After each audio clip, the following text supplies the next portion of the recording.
Hi, this is Kentucky Governor Matt Bevin. Have you ever wanted to buy a car or a house or anything where you needed credit? That's when you realize your credit rating matters. It's no different for a state.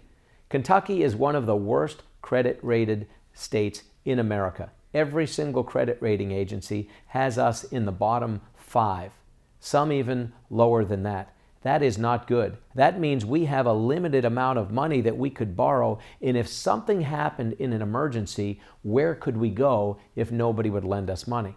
This is why having an emergency fund is critical.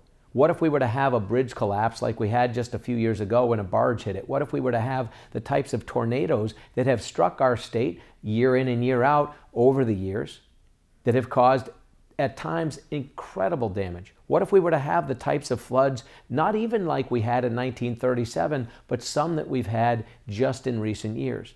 The cost of these things is more than the state has right now in its emergency fund. At the end of this fiscal year, we will have nothing left in our emergency fund. This is not acceptable. I have called for, in my budget address, $250 million to be set aside in our emergency fund as a bare minimum.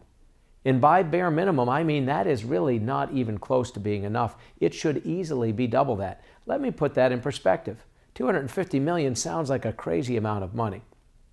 And I appreciate that it does. And some of you would say, well, couldn't we take some of that money and apply it to other things? Imagine your home earns $50,000 a year. Total income for everyone in your home brings in $50,000. What do you think would be an appropriate amount for you to have set aside for an emergency fund? If you think it should be at least $1,000 or $1,100, that's exactly what the equivalent of $250 million is relative to the income for the Commonwealth of Kentucky. That's the equivalent. And yet most of you would realize if we're bringing in $50,000, we probably ought to have more than $1,000 in cash or in a checking account for our emergency fund.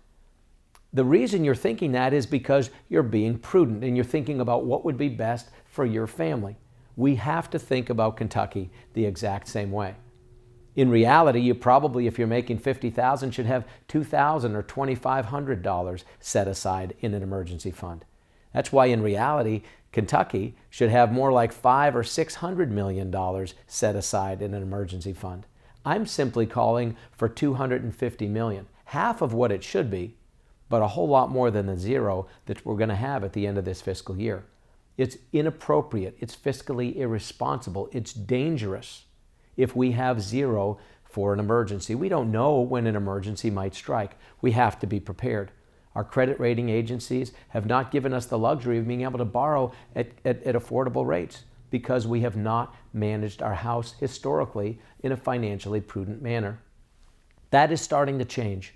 This legislature, the last couple of years, has started to get our house in order. This will get better. Our credit rating will improve, but in the meantime, we've got to be prepared. We need to do the right thing. We need at least $250 million in our emergency fund each year. Encourage your legislators to do this. I know we can because we are Kentucky.